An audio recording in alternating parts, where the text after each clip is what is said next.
యేసు ప్రభు శిష్యులు యేసుక్రీస్తు ఒంటరిగా ఉన్నప్పుడు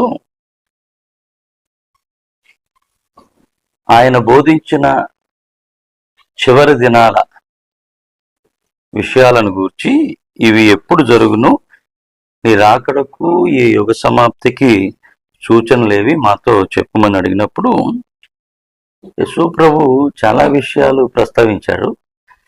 దానిలో ఎవడునూ మిమ్మల్ని మోసపరచకుండా చూచుకునుడి, అనేకులు నా పేరట వచ్చి నేనే క్రీస్తును అని చెప్పి పలువురిని మోసపరుస్తారు, మరియు యుద్ధాలను గురించి యుద్ధ సమాచారాలను గురించి అంటారు.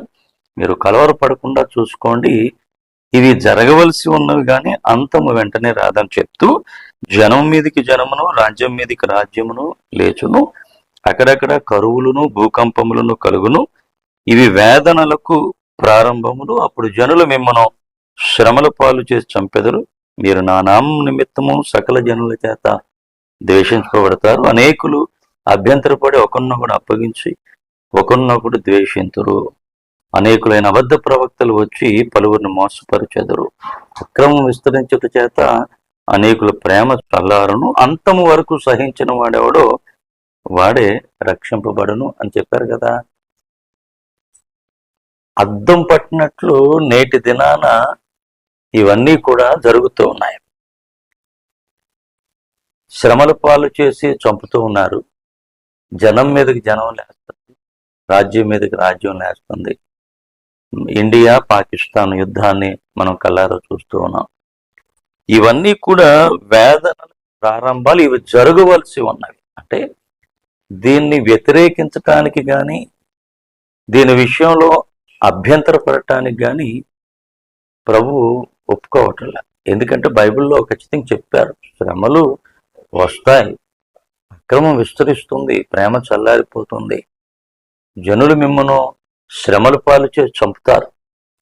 మరి ఇంత క్లియర్ కట్గా యేసు ప్రభు మత్తయి సువార్త 24వ అధ్యాయంలో మొదటి 14 వచనాల్లో రాస్తే దానిని వ్యతిరేకించటం కాదు, దేవుని వాక్య నెరవేర్పు జరుగుతూ ఉన్నది.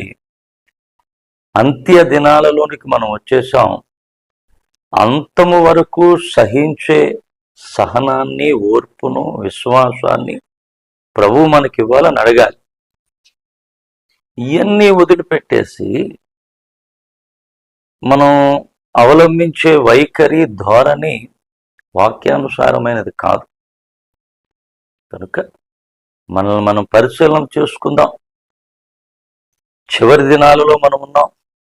అంతము వరకు సహించిన వాడు మాత్రమే రక్షించబడతాడు అని వ్రాయబడింది. కనుక ప్రభు యొక్క రాకకు మనల్ని మనం సిద్ధపరచుకుందాం, శ్రమలను సహిద్దాం.